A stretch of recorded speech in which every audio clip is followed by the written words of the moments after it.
Perez, and today I'll be presenting my research on the mental health impact of deportation threats on undocumented college students. So, my topic is centered around how deportation threats affect mental health, specifically among undocumented undergraduate students between the ages of 18 to 25. This age group is important because these students are navigating college, identity, independence, and which are all major life transitions, all while living with a legal uncertainty. So to begin, the context of the problem, deportation fear is a public health issue.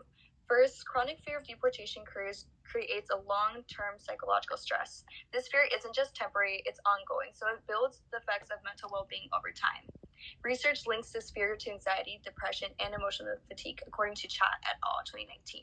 So students are constantly alert and worried that something that could either happen to them or their family.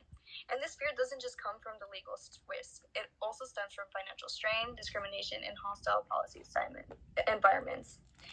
Finally, over time, students kind of begin to normalize this fear, which reduces help seeking because they believe their stress is something that they just had to live with.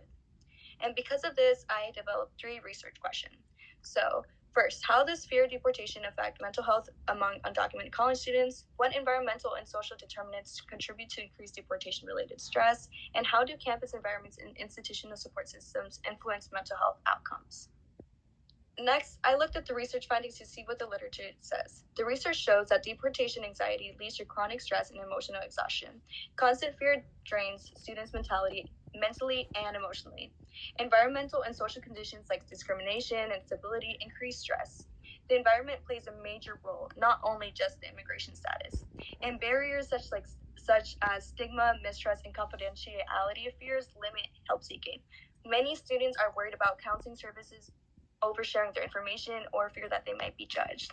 However, we found that supportive campus environments help reduce these effects and improve mental health outcomes. Safe spaces, trusted staff, and culturally informed services make a difference. So now we'll find evidence that support my first question and second question.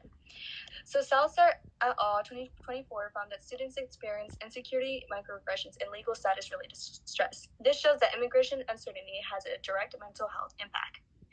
Like I referenced earlier with Chat et al., they found that students normalize this stress and related to deportation, which becomes a major barrier in their life and becomes kind of normalized.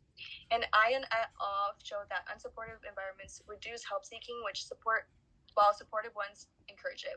These kind of highlight how social context shape mental health impacts. And this is the evidence that I found for my question number 3. So Ninth Chancellor Romandia found that high levels of anxiety and depression tied to immigration uncertainty and showed how campus and climates impacts emotional well-being.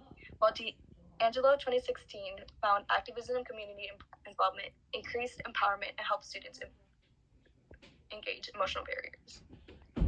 Cardenas et al. 2024 found discrimination increases psychological distress, while advocacy and reflection can be coping strategies. So navigating these findings, based on the evidence, we can't address mental health by only focusing on the individual. Their environments, including policies and social attitudes, help create this fear. We also just can't fix it through campus improvements if the students still feel mistrust or fear of exposure. Research shows that both personal barriers and environmental barriers affect stress. So, really, both levels matter. Students need individual support and campus solutions. To wrap it up, here are the key takeaways. Deportation fear creates chronic mental health consequences for undocumented college students. This stress can worsen due to environmental factors. And campus climates and support systems can either reduce or fear or make it worse. So effective solutions include individual needs, campus solutions, and realizing that supporting undocumented students shouldn't be optional and it's a public health responsibility. Thank you. Here are my references.